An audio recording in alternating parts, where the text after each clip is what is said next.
Welcome, everyone. I'm Vicki Mansfield, a Practice Development Officer with Emerging Minds, and welcome to our webinar tonight on working out the why, addressing the unmet needs of children who are experiencing school attendance difficulties. Thank you, everybody, for being here tonight. It's great to have everybody attending this evening. I'll just go to next slide.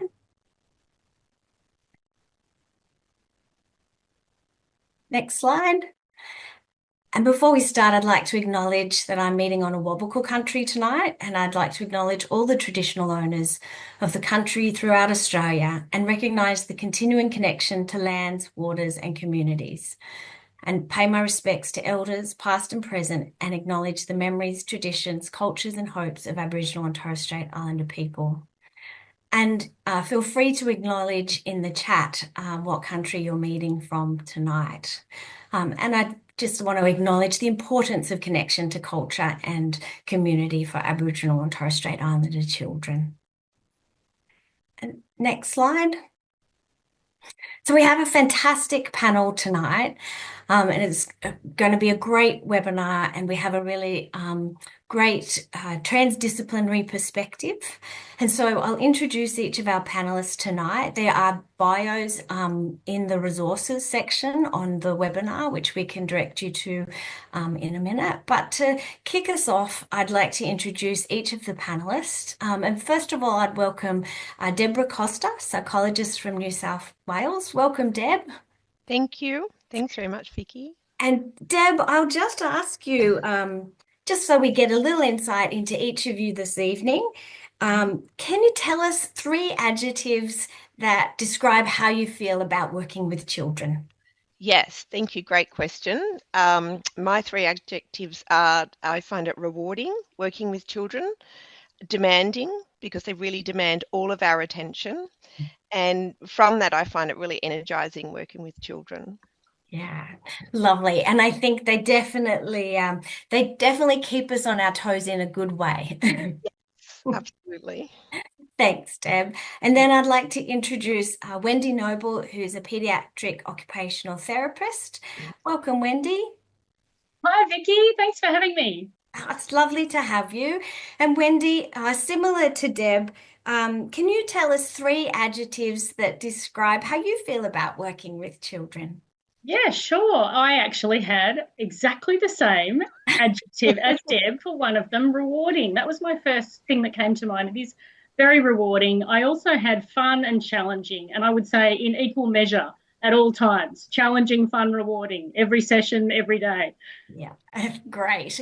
And certainly that fun and playfulness was certainly a favourite thing about working with kids when I was working with children as well. And finally, I'd really warm welcome to Tammie Sinclair, who's child and family partner. And welcome, Tammie. Tammie has recently featured in our Working with Families in Neuroaffirming Ways course. So nice to see you this evening, Tammie. Thanks for having me. And Tammie, a slightly different version of the question for you. Tammie, what's something your children have taught you? So many things, but to summarize, I'd say to think flexibly and be able to adapt to changes. And the big one is understanding myself more as well. Yeah, they're like holding a mirror up to ourselves sometimes, aren't they? Even when we don't want to look in the mirror sometimes. Yep. Okay, so some housekeeping before we launch into hearing from our panelists. So this is our 7th season of Emerging Minds and Mental Health Professional Networks webinars. And this one is our 5th this season. And so we have some previous webinars that are available on our sites. And then we have a webinar coming up next month as well. So you can subscribe at the address there at the bottom of that slide if you're wanting to receive updates on webinars. And next slide. So how to use the platform. So there's a few things that you can interact with. The view supporting resources will have the case study, the slides from this evening, and the panel bios. So feel free to pop into that button, which is just under the video panel, to access resources. And yeah, you can pop in and have a look at the case study if you want to read up on Lana, who is our case study, and her Aunt Melody. We also have a live chat. So to open the audience chat box, click on the icon located in the top right-hand corner of your screen. And you can put in questions there or engage with each other as we progress through the webinar. Yeah, those facilities are there for us throughout the evening.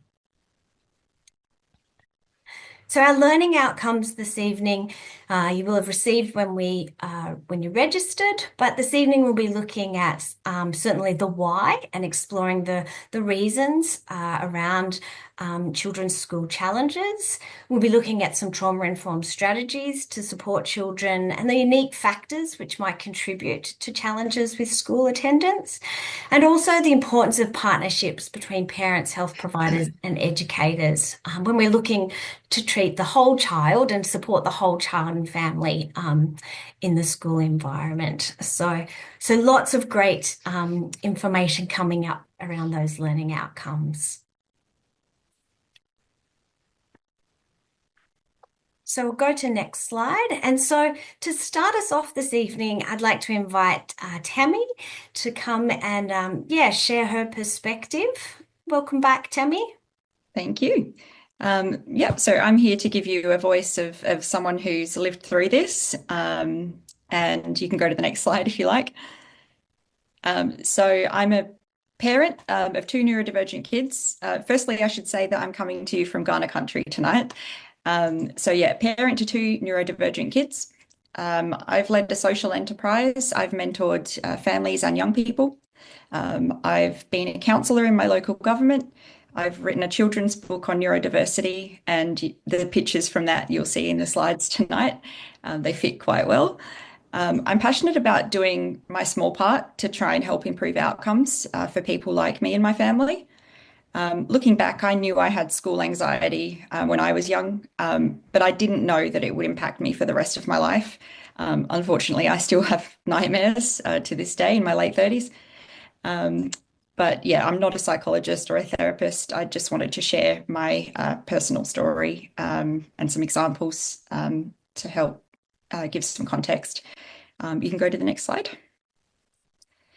So I'd like to start by sharing a quote from Dr. Ross Green: "Children do well if they can." Often when a child is experiencing difficulty with going to school, it's met with these sort of ideas that they're refusing or they're defiant or they're avoiding, which is usually met with frustration and often discipline. So if a child is struggling, for example, my youngest have lost count of how many times he has been suspended for having natural reactions to the overwhelm that he was experiencing. Whereas if we look at it from another angle of they can't actually go at the moment because they're in distress, and that something is wrong, underlying everything, there's something wrong. And instead we should look at that with curiosity and meet them with support. So you can go to the next slide. So I'm just taking a look here at the different layers that might add to overload, and particularly looking at Lana's story in the case study. She's lost her mother, so obviously she's going to have some grief and no doubt sadness and fear and loneliness and anxiety.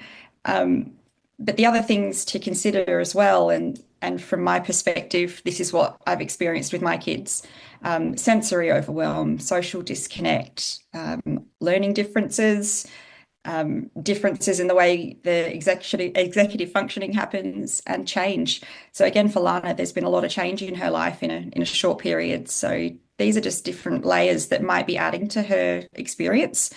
Next slide. So I've seen all of these firsthand with my kids, and it was only after some really big struggles that we figured out what was actually going on. The things on the right were quite obvious and led to a few diagnoses of being neurodivergent.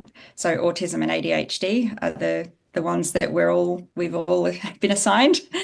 The ones on the left there are more about the internal experience, and it's hard for a kid to express those things, and they quite often, they mirror each other.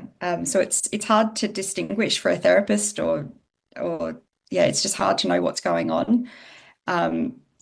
So yeah, in my own experience, I was diagnosed in my mid-30s with autism and ADHD. After years of not really knowing why everything was just so hard, I wish that I had known sooner about what was going on, and it might have meant that I didn't come with that trauma diagnosis as well, because that was also one of them. So what I really don't want is for my kids to go through those things and end up with that trauma diagnosis as well. So that's my biggest driver really with my parenting journey, is to stop that cycle and hopefully skip the trauma for them. So next slide. So without support and understanding for those different overloads that are happening, school becomes quite an impossible ask. All of these things on the screen I've gone through with my children and myself. Unfortunately, the last one is quite scary as a parent when you have a child or a young person talking about these things and having to send your child to the hospital and things like that. It's not very nice. So if you're at a point where you are having to force your child out of the car at school, kicking and screaming, it's a pretty big sign that they're in distress. As a parent as well, it's quite heartbreaking and exhausting. You feel like you're angry, you're overwhelmed, but you also feel this sense of guilt that you haven't done the right thing. And you've got the school system, the different systems telling you that, you just need to do this, do that. And it feels like they're saying, just do better. But we're already doing our best. So it just leads to these feelings that are hard to describe, but maybe emotionally flooded. And then also not being able to function as a family. Eventually I had to leave my job because the calls to come and pick up my child were just too frequent, and it just wasn't fair. So yeah, ultimately it's not about looking at it as defiance, it's looking at it as distress. The problem has never been a lack of will or want. It's more so a lack of capacity. So next slide, please. So what I've learned along the way is that we needed a neuroaffirming support approach. So not looking at things like behaviors or, forcing compliance. So looking at Lana's story, it talks about she's seeing a therapist for social skills, but what does that actually mean? What are they working on? I've learned to trust my gut and do what I know is right for my child in order to protect their mental health and pick my battles. I try and look at my children through their own lens now, because I know what that internal experience is like, and it comes at such a cost to the mental health to force something that doesn't feel natural. If the child is already dysregulating, pushing harder only makes it worse. So looking at things like mental health days as an okay thing to do. Sometimes my kids have just needed a break to sort of regulate again and try again. But there have been times, long periods of times actually, where school hasn't happened for a year or more. But then after that period, they come back, they bounce back, and they're ready to go again.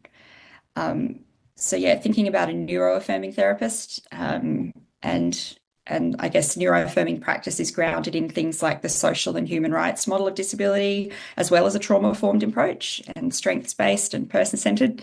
So finding people to work with who use that approach have been invaluable. So looking at counselling for a parent it has been quite useful to give me the skills to know how to parent my child. They spend half their time at school and half their time at home. So looking at upskilling the people around the child has been incredibly helpful. And yeah, they've taught me a whole new level of patience that I didn't think I was capable of, nor emotional regulation. So I used to fly off the handle and yell and, just do this, do that, but it's not, it doesn't work. So I've learned to pause and take a deep breath and calmly respond. And usually the escalation goes down. Just that space to think about what's actually happening in their minds at the moment. Thinking about the whole flipping the lid thing. If the lid's flipped, it's not the right time. So having that knowledge of how the brain works has actually been really, really useful. And then being open to other options. It's not easy to think about changing schools or potentially even homeschooling. It's not ideal by any stretch. It's not ideal because we've all got jobs and things that we need to get to. But at the end of the day, at least considering them and weighing up the pros and cons and looking at another school if the one they're at is not the right fit isn't a bad thing. So it's not a failure if that happens. Sometimes a school isn't the right fit and that's okay. But the main point I wanted to say is that recovery is possible. And when I say recovery, it's not recovery from their diagnosis, it's recovery from those things on the left that we spoke about earlier. So the mental health toll, I suppose, it might look different. Life might look different than what I expected, but it is better. We are all happier. And most importantly, my kids are starting to talk about their feelings, which is quite a huge step forward because they were quite closed off before. So yeah, it's just been a huge shift to look at things from their lens rather than mine. So yeah, that's time for the next slide, I think, which is the end. Thank you. Mine was quite a short one. But yeah, thank you for listening to me. Thank you so much, Tammie. And there's so many important messages there that I heard you say. And I really loved that upskilling the people around them. And that's such a lovely message around the importance of advocacy, but also the importance of how it impacts on parents and having compassion and finding the right people around for support for parents as well. And building that team around the whole family, because it's a whole family experience, really. Yeah. Thank you. That's fantastic, Tammie. That's really great to hear from your lived experience, and we really appreciate it. And so I'll ask Deb to come in and share with us her perspective as a psychologist. Welcome back, Deb. Thank you so much, Vicki, and it's great to be here. And I'm coming here tonight from beautiful Awabakal country in Lake Macquarie, New South Wales. And as Vicki was saying, I wanted to really bring a psychologist's perspective to thinking about how we would support Lani. And I know myself, I would love to have the opportunity to work with Lani. She sounds like she has many strengths, and there are wonderful opportunities to work with her and support her. So just sort of building on the back of Tammie's beautiful presentation where she raised so many wonderful points from her perspective was really powerful. So I wanted to start with a bit of a mapping of Lana's developmental context and consideration. So when we think about her presentation and the information that we've been given for tonight, we have certain bits of information. So how might we be able to think, as Tammie said, looking at it through Lana's lens and her experience and what she's brought to her in a phrase that I would call school readiness. So we think about all of our little people start school around about the ages of 5 or 6, and what is it that they've been doing in that period of time up until, starting formal school, which is a very big transition for a child and their family, and how might those experiences and opportunities that they've had bring about an ease into the transition of formal schooling, or how might it make for stress or difficulties or challenges. So you can see on the left-hand side that I've I've grouped really that first 5 years of life, that 0 to 5, that infancy to early childhood, particularly, that we psychologists and a little bit in the health field, we might even refer to as the first window of opportunity. So a time when Lani's brain was really open to experiences and opportunities that were going on for Lana, to really lay important foundations and structures for lifelong health and learning and getting along with others. And we know from the background that we have that in that very early period of time, she lived intermittently between her biological mum and her grandma, and we suspect that involved multiple households, multiple different connection experiences, and particularly care transitions as well. So very important to keep that in mind around thinking about transitions for her. And then we know that in that really important year before school that we might think about as a preschool year for children around 4.5 to 5.5, that is when she's had that very significant biological loss of her mum under what I suspect was quite traumatic and sudden and unplanned circumstances. And so experiencing that in that year when she's getting ready to start formal school is a big thing. And then her grandmother then resumes her full-time care. So a very big change for her at a crucial time in her development. And then, of course, a year later, around about up to a year later, we're looking at her starting formal schooling. And we know, as you said, that is a very big transition when children, particularly girls, are getting really ready to branch out from just their family and their community into trusting others and learning about the world around them that's outside of their immediate circle of family and community. We know that that transition has been quite challenging for her, and we know that it was a small rural school, and it would really seem, based on the information that we have, that given all of or many of Lana's early experiences, that her readiness to go from child-led learning into adult-led learning and go from being able to be curious and explore the world around her to having lots of structure and routine, that was very tricky for her. And I would sort of see that really as that gap between Lana's developmental readiness and then how the system is really set up to support our kindergarten students. So very big, and right from the beginning, I envisage that that's going to have been really overwhelming for Lana, overwhelming in many ways. And in some ways, perhaps it was positive that it was a small rural school because there was less people around, and perhaps in some ways not so overwhelming.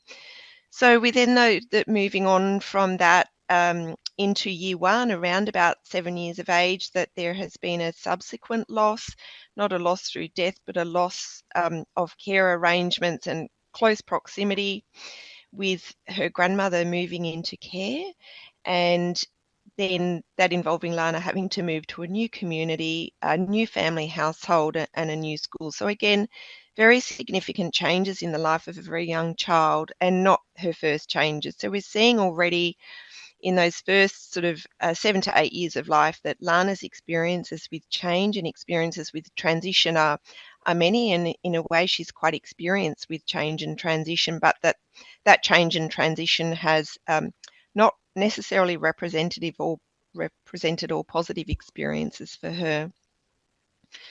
So, and being about 8 years of age in year 2 and sort of wrapping that up brings a time for Lana when that final year of infant school sees increasing demands on her cognitive skills, her social skills, and her emotional a readiness, and we know that that's a year where students are really becoming ready to transition into primary school as well. And it's a second big transition, similar to when children move from community into formal schooling.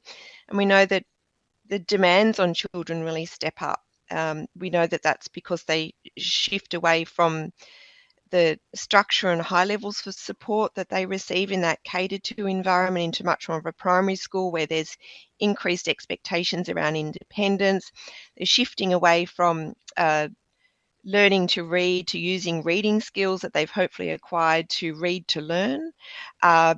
Relationships are becoming increasingly complex, and so the social demands are much harder, and of course the emotional demands on being able to put themselves out there, learn, make mistakes in front of their peers, all those kinds of things are increasing in complexity. And we know that for Lana, each year she's moving through those schools years, even though perhaps the previous years for her have perhaps brought about many challenges and difficulties. And I think Tammie mentioned earlier about, she said beautifully about sometimes things holding a mirror up to people, and I think sometimes that's what schools do for children, is that they come to school, and school is a place that highlights for them where they're going well and perhaps where they may feel that they're not going so well. So then we see Lana moving into year 3 and then into year 4, as she is right at the moment, as we know her, at around 10 years of age, that we're seeing that sort of middle childhood and then heading in towards adolescence. We see, particularly for females at around 10 years of age, it's that start of early adolescence and that beginning of the adolescent brain development. And we would, and I'll talk a little bit later in a bit of a later slide shortly, but we would see this period of time as what we call a second window of opportunity. So even though for Lana, perhaps that first window of opportunity for her to have good enough experiences that really help lay that foundation for strong, healthy development to set herself up for health and positive learning outcomes. We know that with that adolescent period comes what we now consider a second window of opportunity, which we'll talk about shortly. But again, we see currently where Lana is at is just as continuing and accumulative complexities of the friendship demands that are being made of her, those school expectations that are being made of her, and of course the curriculum content as well.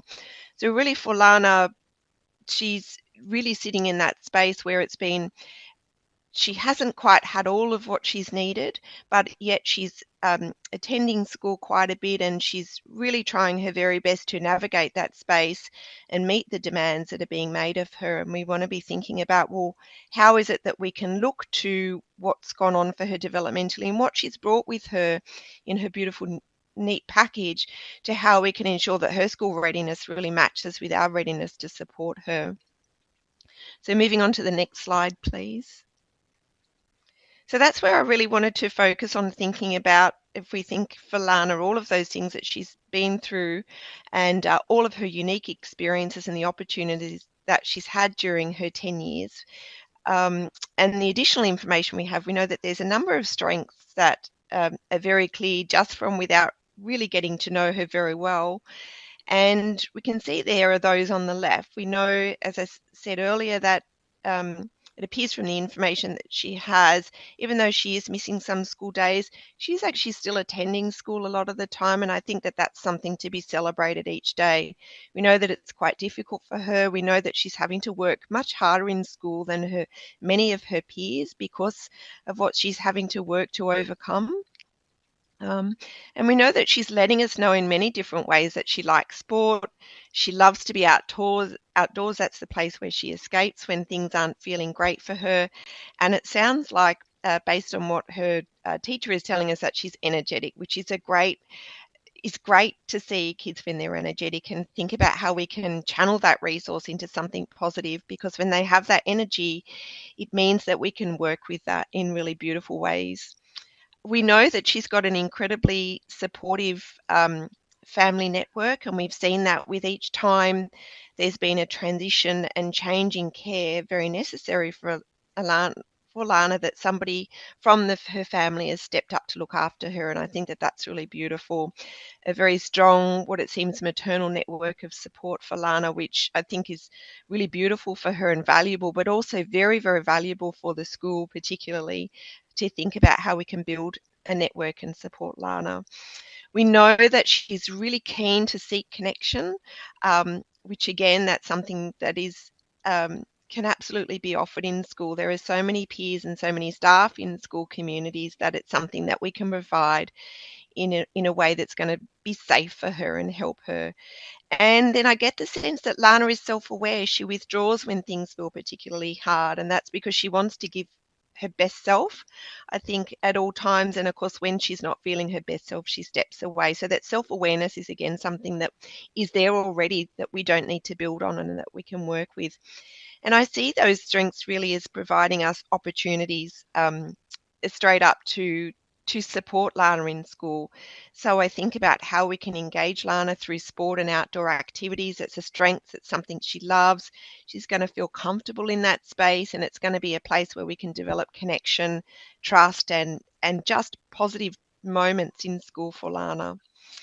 We know it would seem that she has a strong network of support and family members that have really been very courageous in approaching schools and speaking on behalf of Lana to give voice to the difficulties that she's having. And I think that that's so powerful in schools because it gives us a foundation to build strong family partnership, strong school partnership, and build that collaboration so we can all work together as a team to support Lana, knowing that we all bring equal and valuable contribution to Lana, I should say. We know that, as I said earlier, that the number of potential connections that we can build for Lana are available, and how might we find those opportunities for helping Lana find her people, both in adults and peers, that are connections that are safe and are positive for Lana. And I think also too, as we build that network of support, Lana, ensuring that we seek her insights and input, because we know she's self-aware, we know she is an expert in her world, we know she's tackled and navigated many, many life experiences that would see great maturity in some areas of her development. Next slide, please. So this, I've got up here in the slide some trauma-informed approaches and practices, and please feel free to read through these or take a photo if you like, and obviously you have access to the slides. And some of this is repetitive, but it's a summary reminder of how we might come from a trauma-informed approach. We know from the information that we have that we anticipate Lana does have a trauma background. She has a trauma background and experiences with traumatic incidents that occurred at periods of time in her development that really have made making healthy progress just that much more challenging and more effortful for her. So how might we ensure that we work with that and consider that to help optimize her outcomes and help her have her best schooling experience and, of course, great education outcomes? It's always important to keep in mind that Lana is communicating with us at all times, and if we're open to that as communication, we can start to answer our own questions about what she's communicating to us. I think it's always important to think about how we might start with meeting Lana's essential needs first. So I suspect with her trauma background that safety, a sense of stability for her and connection are key. Much of her early life has had moments of instability, and how can school, which we know is an incredibly wonderful resource to provide stability, so how can we ensure that we build stability for Lana day to day in her school, in her school day, each session, each day of the week, each week of the term?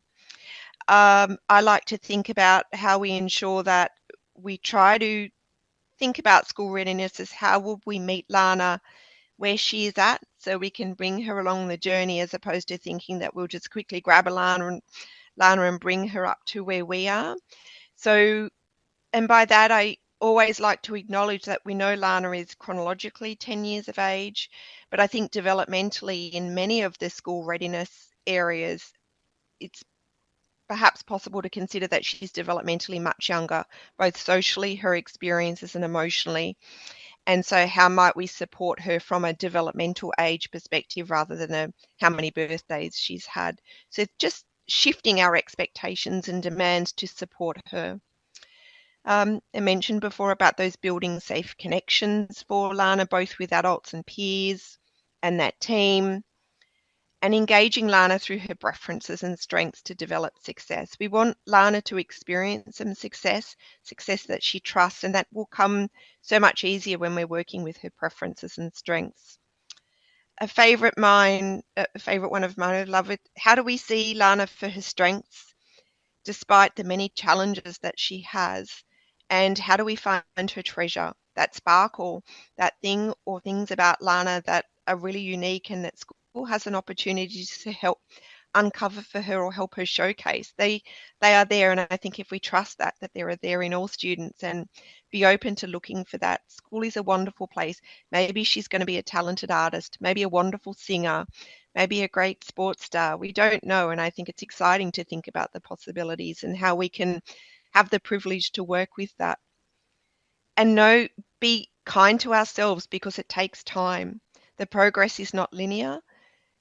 We might have great days and then days where we step backwards, but absolutely celebrate all progress that we make, both for Lana as well as with ourselves. So important. And just referencing back to that first slide, remember to consider all the time about how Lana's unique life experiences and opportunities have shaped her school readiness, and how might we ensure that we're mindful of the way they've shaped her thinking, and how we can consider important school moments such as transitions, relationships, changes and priorities. It might be different for Lana compared to some of her peers that haven't had those experiences that she's had. Next slide. Thank you. So this brings me to my final slide, other than a beautiful quote I finish up at the end, is this hopefulness. I talked early on in the timeline about a first window of opportunity and then a second window of opportunity. And we know from the science that early experience is literally built into our bodies and brains, for better or for worse. So children don't distinguish between positive and negative experience. They're open to all experiences. And I think the beautiful thing is we know that they're open to all of that. So there might be this tendency to focus on the challenges or the difficulties that they're having, or think that perhaps because of all of those traumatic experiences or challenges that it's difficult to make a difference. But that openness to experience is equally open to positive experiences. And I think that's where school is really unique, in the positive experiences that they can provide for children, regardless of what's gone on before or what may be continuing to go on. So we know that for Lana, we know her biological systems really developed in interconnected ways with her brain to help her adapt to what was going on for her. And we don't want to take that away from her. We know that that was really crucial to her survival and her health and progress and her well-being. But how might we help to set that aside and see that even with some of the instability and the loss and the disruption and the difficulties that she has experienced, that we know she's had a network of loving family support, and we know that she's moving into an opportunity where she's with us at school to really embrace that second window of opportunity for growth that we now know is really exciting. And that's where I want to sort of wrap up by saying we know the second window of opportunity presents an opportunity to offset some of the potential deficits and traumas experienced earlier in childhood. And we're not talking about complex things. We know the evidence shows that practical approaches such as safe and secure environments, the presence of one caring adult, and research consistently shows it takes one adult who's invested in the life of a child, who cares about that child. They may not have to be professional. They may be, someone working in the school that may not have a teaching background, but it just takes one person to take an interest and to be invested. And we know that that counteracts some of those effects of trauma. And for Lana right now, moving into that space of early adolescence, we have that opportunity to support her to lay a better foundation, and a foundation that will support optimizing her developmental outcomes, and particularly those that come from having a successful school experience. Next slide to finish just with a beautiful quote. Bessel van der Kolk is well known in the sort of, to myself and to many of us working in the field as a psychiatrist, has done a lot of work in the trauma space, and I love this quote, and it's really about that hopefulness. And he says here, the greatest hope for traumatized, abused and neglected children is to receive a good education in schools where they are seen and known, where they learn to regulate themselves and where they can develop a sense of agency. So that's what I really want to finish off with, is that hopefulness for us to hold. And thank you so much for listening. Thank you, Deb. Thanks, Deb. That's so comprehensive, and thanks so much. We have some questions that will come to after our chat with Wendy. So welcome, Wendy. Welcome back, and Wendy, yeah, looking forward to hearing about an occupational therapist perspective for Lana and the topic. Thank you, Vicki. Yes. Okay, we're going to go straight to the next slide. So our Lana, she has difficulty concentrating in class. She's running out of the classroom. She's hiding in the playground. Unfortunately, I see this sort of thing quite regularly in the schools that I visit. It's called the stress response. You might know it. So I would start with a sensory assessment. I would gather that information from the carer, the teacher, and from exploring some sensory preferences with Lana herself. You can't actually separate the sensory processing from emotional regulation. So when we're seeing reactions to sensations that seem a little bit out of proportion to the incoming stimuli, and things that look like over-responsive or under-responsive perhaps, or difficulties with learning, we really need to investigate that sensory processing that's beneath the behaviours. So that's where I start. We might see things like pressing too hard with the pencil, or rocking on the chair, or chewing on things, needing to go really fast, difficulties with balance and coordination. So these are all signs of a nervous system that's struggling to regulate and integrate that sensory input. It tells us that the base of this pyramid in the centre of our slide here is not a stable foundation on which higher learning can build. So if Lana's feeling overwhelmed by certain movements, smells, noises, it's going to impact her ability to regulate, to play and to learn. So that's where we begin. And it's really just about educating Lana and the teacher about how these sensory vulnerabilities affect how we show up and participate, so that everyone's got more realistic expectations for learning. I talk about the window of tolerance, which is on the right of the slide there, and the stress response on the left, and how sensory tools can help widen that window of tolerance to support the demands of school. So I might use books like Karen Young's Hey Warrior, and talk about the structure of the brain. And kids cope really well with big words like amygdala. Like in kindergarten, they can cope just fine with big words like amygdala. And they want to know what's happening to me. What does this mean when my body does this to me? So I'll use books like Hey Warrior. I'll get a soft toy and put it on their belly, and we'll learn to do some belly breathing together, which is really hard for kids to learn. But you've got to remember that kids are not robots. So you can't just put together a sensory schedule of activities and I'll give you a regulated child by the end of the week. We've got to be realistic that there are lots of variables and interactions that are going to impact that day and throw them off course. So we need to accept that sensory preferences are unique for each person in each setting, and it can be helpful to look at some sensory things, but it's not a quick fix for anybody ever. Okay, let's go to our next slide. So then I would talk to Lana about her typical day at school, maybe 2 or 3 days at school.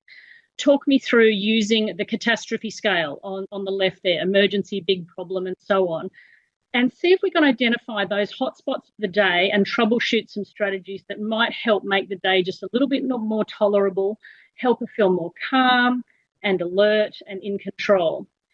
Okay, so the next slide. What would that look like? So working with Lana and Melody, her carer, we want to have things that we could put in a calm corner, both of the classroom and of the house. So this is not a naughty corner. This is a when I need a break, when I need to get away from the other kids, when I need a break from mum, when I need some time out, what can I do? Not what I can't do, not don't hit your sister. Give me the tools that I can have.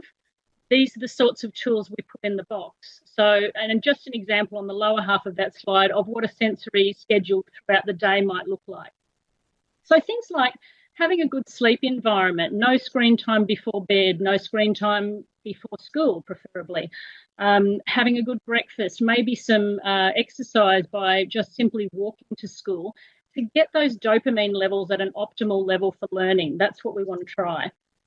Okay, next slide. So some other tools for Lana. We want to support healthy routines and help Lana start to visualise school going well. So I would use things like, I know this is a busy slide, but in the middle there it says My Brave Book. So I customise a social story for the child. I have pictures of them giving examples of times when they've been brave before. I can do brave things. And a visual success ladder, if you like, on the bottom right there of how am I going to break my goals down into smaller steps. So I want Lana to be able to visualise who she's going to meet up with at the front gate. How can we build our other allies of connection for her across the school so that she's feeling like those transitions into school and beyond the start of the day are going to be more successful for her. And who else might benefit from this sort of thing within the school in terms of opportunities for outdoor learning and movement breaks? I bet Lana's not the only student who's struggling with forming friendships and needs a whole lot more kinesthetic learning in the great outdoors. So that could be a potential friend for Lana. What are we doing to network those kids together that are all having challenges with initiating play with their peers? So, just simple things, shoot hoops or play handball 5 minutes, especially between the really challenging parts of the day. If you've had a really intense period of maths and you're looking for every opportunity to go to the bathroom and get out of there, well, notice that behaviour. Who can we network those kids together so that they don't feel like such failures? We know that emotion coaching is going to result in more academic and social success. So we really want to equip both Melody and the teacher with some emotion coaching tools. But let's be honest, learning regulation is not a sprint, it's a marathon. So we need plenty of time and context to just learn regulation. I know adults that don't regulate well. I'm sure you do too. So we really just need time and stop expecting a 10-year-old to regulate their emotions all the time. I don't do so well sometimes. So we need to look at those opportunities for play and making it more fun. So I find as much as free play is magnificent, I really think at school we need to start with structured activities as the basis for that social connection. So by using something structured, we're actually bridging some social gaps. So Lana, let's see, hasn't had much practice, has she? She's moved around a lot. She looks like doesn't have any siblings. We don't think Melody has any other kids. So how much practice has she had at forming friendships and with the change of schools and so on? It's a big deal. So she may even have some other concerns such as an undiagnosed learning difficulty or a different neurotype that makes it harder for her to initiate and sustain those friendships. So a structured activity, just like a board game or a Lego group or ball games in the playground, a gardening group, these are all things that provide a scaffold that make joining in easier. So there's less pressure for small talk. You follow the rules of the game. It's more predictable than free play, so possibly less confrontational.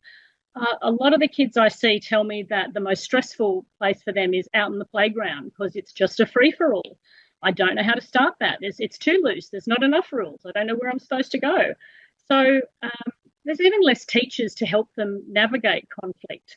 And then conflict can be perceived as bullying or escalate to bullying. So when you've got kids that are masking their challenges and they're trying so hard to fit in, by the time they get back to that classroom for, oh, yay, let's do some maths, you should see how distressed they are. But if you're busy looking after 25 other children, you might not see that those shutdown behaviours, not necessarily the big chair throwing behaviours, but there's a lot of kids just flying under the radar because it was a tough lunch break. So now I'm not in my calm, regulated space to do my maths. Okay, you know the analogy. It's move the plant. Don't put the plant in more optimal growing conditions. Don't expect the plant to change fundamentally who it is. So I want to see more of those environmental adjustments. Okay, let's go to the next slide. Okay, so Melody, if she's been told, which I suspect she has, can you just, and Tammie alluded to it before, can you just go home and work on that behaviour and just do better? I think Tammie said just do better. Yeah. Okay, so do you think she feels validated as a parent? Let's just start with talking through her routine first and looking at the most challenging parts of the day. Even something as simple as playing with the dog together can bring about that joy and connection with her and Lana, and hopefully counteract some of that anxiety that they're both experiencing, I'm sure. As Tammie said, you've got to be able to regulate yourself first. Take those deep breaths, fit your own oxygen mask. So I think we also need to consider what was Melody's experience of school like for herself, and what is she saying about school to Lana, especially if she's feeling blamed and shamed. So if we can get both the school and the parent seeing this whole thing as a stress response, not disobedience, we've got half a shot at collaborating between these parties. So, and children hear how their parents talk about the school, and their learning. So a negative mindset is going to set Lana back. We need to also just respectfully acknowledge how many things are beyond that teacher's control. They're probably doing their best in a difficult, overloaded system. Okay, next slide. We're going well. Okay, the school. Is this a place where this child can thrive? How are we contributing to this child's calm? Are we building connection over correction? And what is even the welcoming strategy when the kids arrive in the morning? We need to build that relational safety so that they feel seen, as Deb said in that last quote. It's about kids feeling seen, and that will help them engage in their learning. So I would start the day with just a simple, really short relaxation, like smiling mind, and then have a visual up on the wall of what we're going to do today, just simple pictures of what they can expect next to make that environment more predictable. I work with the parents on what do they think could make it easier, what can you be practicing at home to prepare so that it's not all new every day. And does the child even have an escape route if she does get overwhelmed? How can we better utilise a quiet space, an outdoor learning area, some movement activities, timers to help kids navigate their day?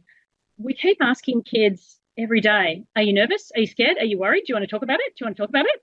But how much time are we prioritising having fun and directing them and guiding them towards those fun and playful, joyful, collective experiences like singing and music and art? I'm going to put it out there. Could we get a dog? Just saying. I mean, they improve attendance, motivation, confidence, even reading and writing levels go up. I think it's a no-brainer. I'd be getting the dog. Okay, are staff trained in neuro-affirming approaches, as Tammie mentioned earlier, or do we just expect every child to sit nicely on the floor, hands in laps, displaying your flexible thinking, because I've got to explain a really, really long explanation of what an adverb is, and you're 5, 6 years old, but we really need to learn about adverbs today.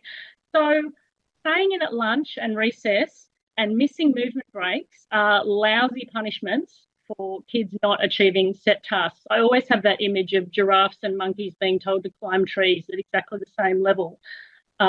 We need to have a more optimistic attitude and meet kids where they're at with their strengths and interests, as Deb was saying, have truly differentiated learning, auditory, kinesthetic, written options to reduce some of that overwhelm with the content. And this is not easy for big class sizes.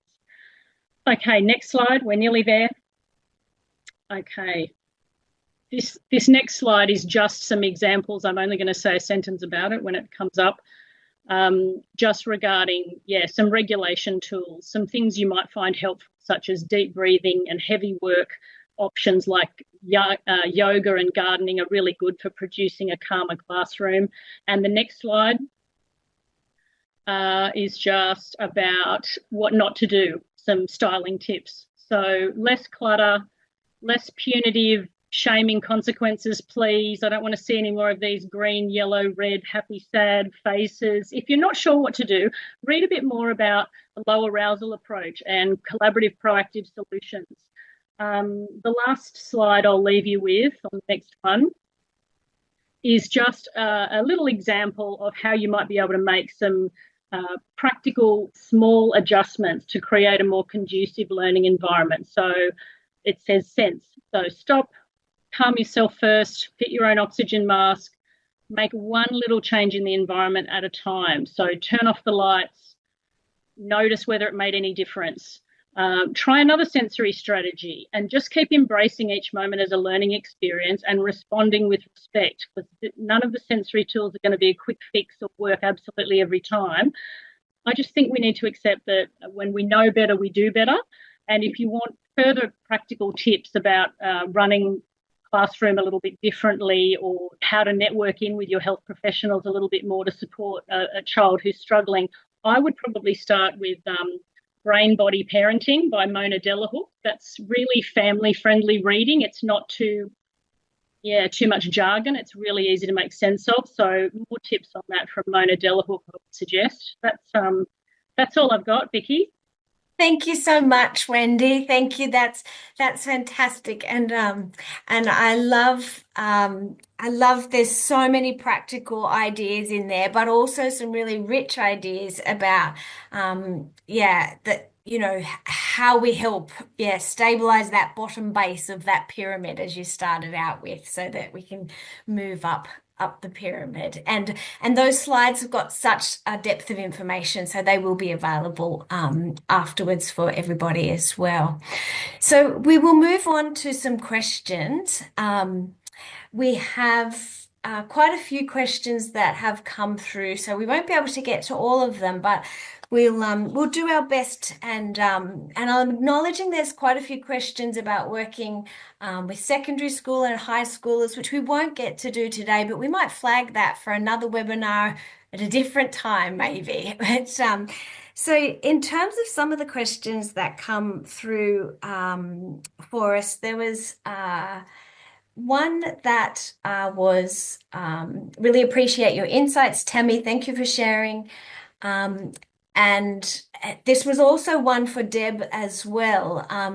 And do we have any thoughts about, do you have any thoughts on the nervous system similarities of children who've experienced trauma and neurodivergent kids, and the need for educators to be trained in the importance of nervous system regulation and focus on connection in order to create felt safety? So I think that's probably actually applicable to nearly all of you guys, because you all spoke about that in some sense. But I'm wondering, Deb, do you have any comment about the crossovers in the nervous system around trauma and neurodivergence? You're on mute, Deb.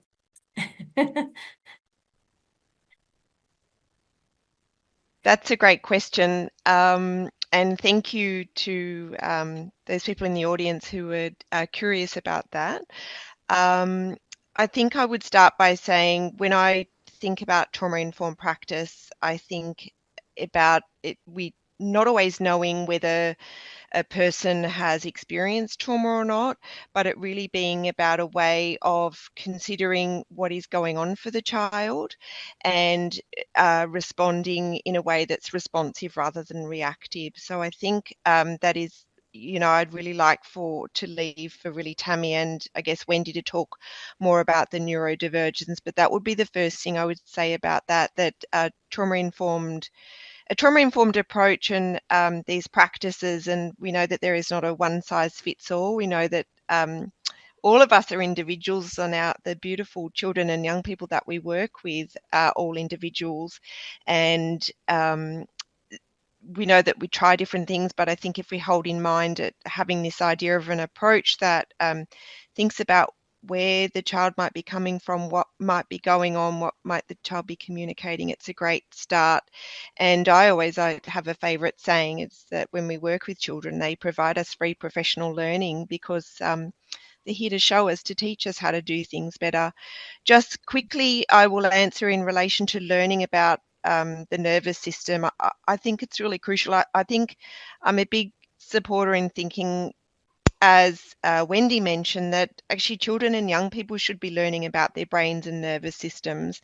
And I have seen great work done with children from as young as kindergarten, as Wendy said, and I had a giggle when she said that they can learn words such as amygdala, and that's true. There's great activities out available for us to be teaching this stuff in classrooms, but also for us to be learning ourselves as adults what goes on for us, because sometimes when we work with children and young people with these challenges, it might affect our nervous system as well. So great question, and thank you. Yeah, thank you. And Tammie, I'm thinking back to you saying, you know, that importance of being curious.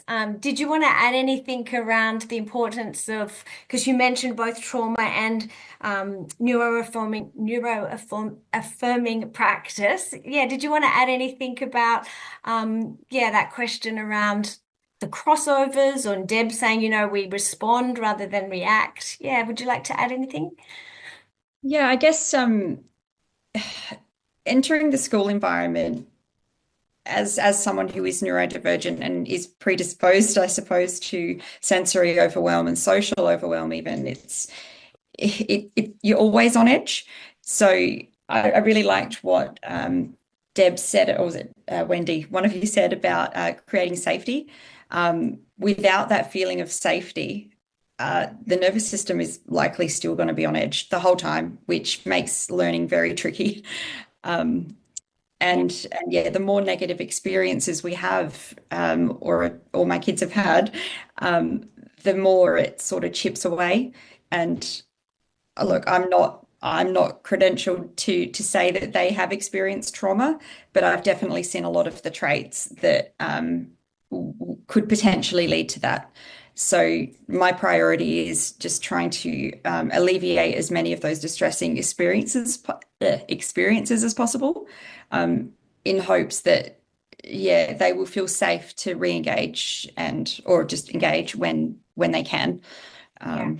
Yeah.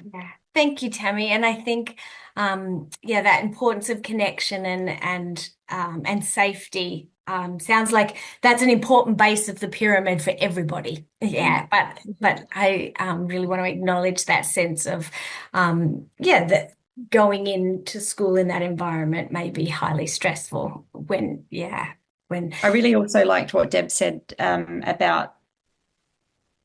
Oh no, it's gone. Sorry, ADHD. In and out. You go. Okay. We also had a question around any tips or advice on how to address separation anxiety. These were pre-registration questions. There are quite a few in that film. In that theme. Wendy or Deb or anyone would want to respond around any tips, short and sharp tips around separation anxiety? It's hard work. Yeah, as both a parent and for the child, Tammie? Oh, look, honestly, I feel more for my kids when they've had that. I say kids, but it's mostly one of them. It's an ongoing thing. But again, it really does come back to safety and just trusting that where you're going to continue to feel safe. I don't have the answer, unfortunately, and I would actually love to learn from Deb about this, or from Wendy. No pressure, Deb. Yeah, that's another really great question. And can I just acknowledge that it's just such a hard way to start the day for anyone involved. I think for people working in schools, for the little person themselves, for the family member, it's really, really tough. And yes, Tammie's point about it being about safety and trust is really, really key. And I think this is one where each situation is very, very unique. It can be really difficult to unpack what the reasons are for why a child might be so highly distressed around separation. Very, very tricky, and that can take time to unpack. I think what is key is keeping things predictable, ensuring that anyone around the child is as regulated as they can be. And it'd be great for Wendy to come in on the top of that. I think trying to keep judgment out of it and just trying to sort of remain calm and present and put some simple, predictable things in place. And again, it takes time. Progress is not linear. Celebrate the good days. And just ensures, safety and trust. Lovely. Wendy, did you want to add anything?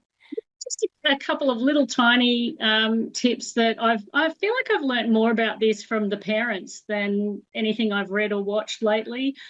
Just case after case of working out what works. And as Deb said, it's very individual. It's very complex. The reasons are not the same across the board. Just because it worked with one child doesn't mean it'll work with the next one.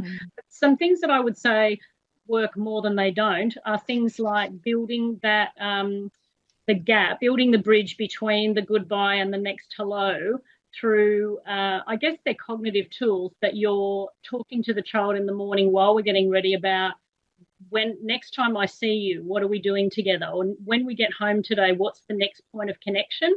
And they might even need a Post-it note in their lunchbox or wearing something of mum's on their wrist. There's a great book called The Invisible String.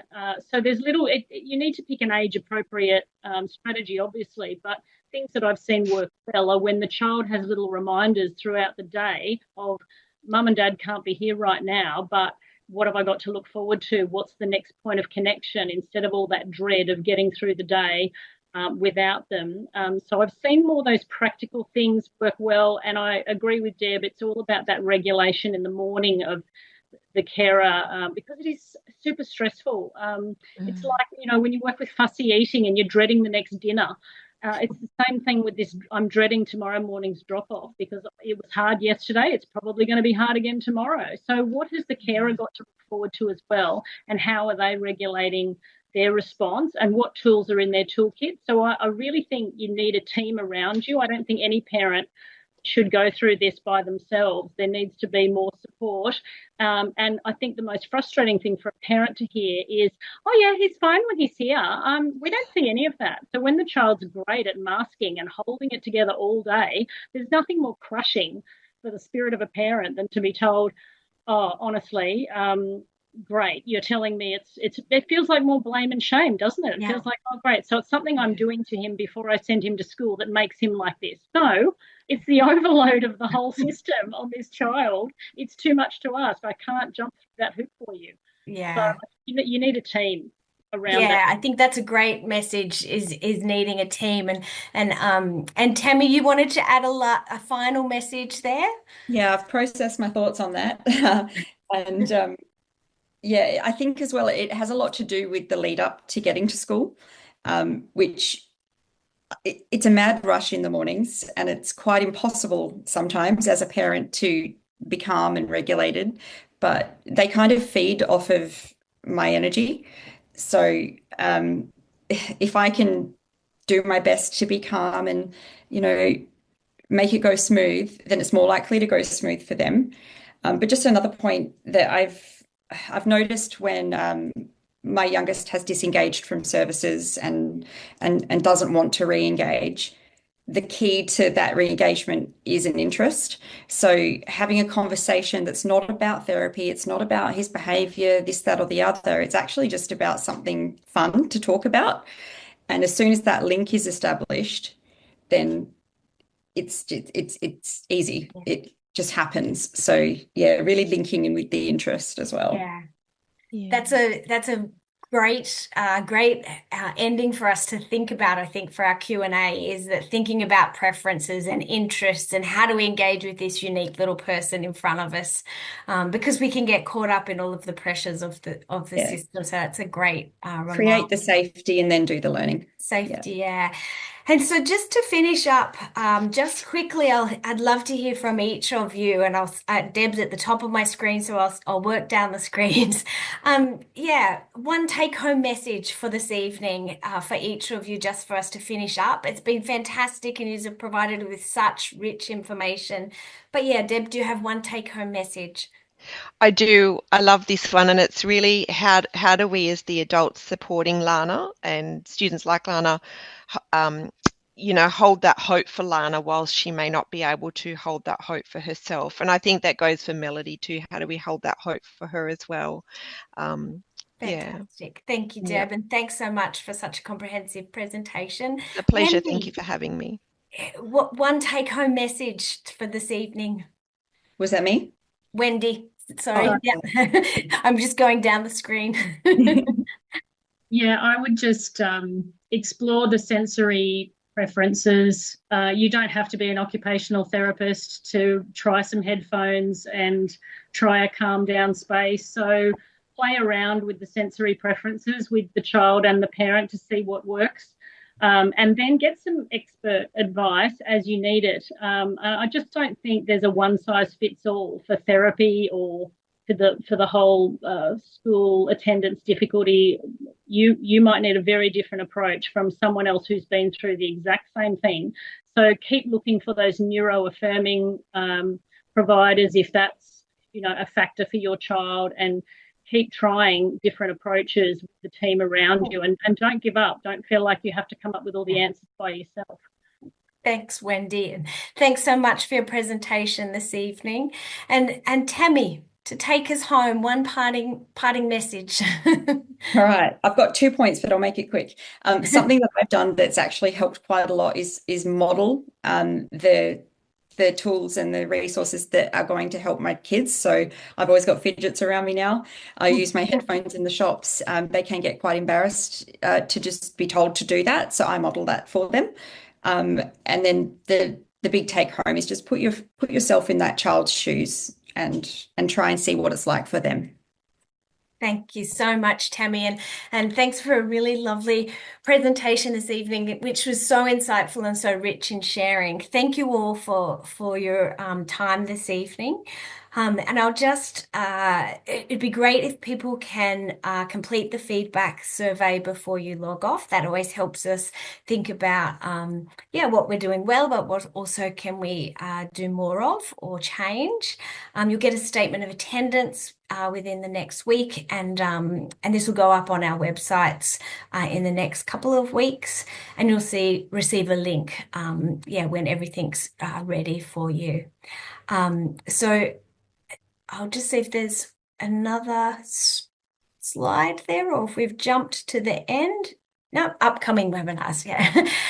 So as I said earlier, there is another webinar coming up in June, which is What Are Infants Telling Us from the Neonatal Nursery Care to Supporting Optimal Infant Development, which will be a great panelists and talking about some of those early windows, which Deb was talking about for our case study today. So looking at, supporting infants in those early times. And we also have a podcast in the first person living with fetal alcohol spectrum disorder on the MHPN podcasts as well.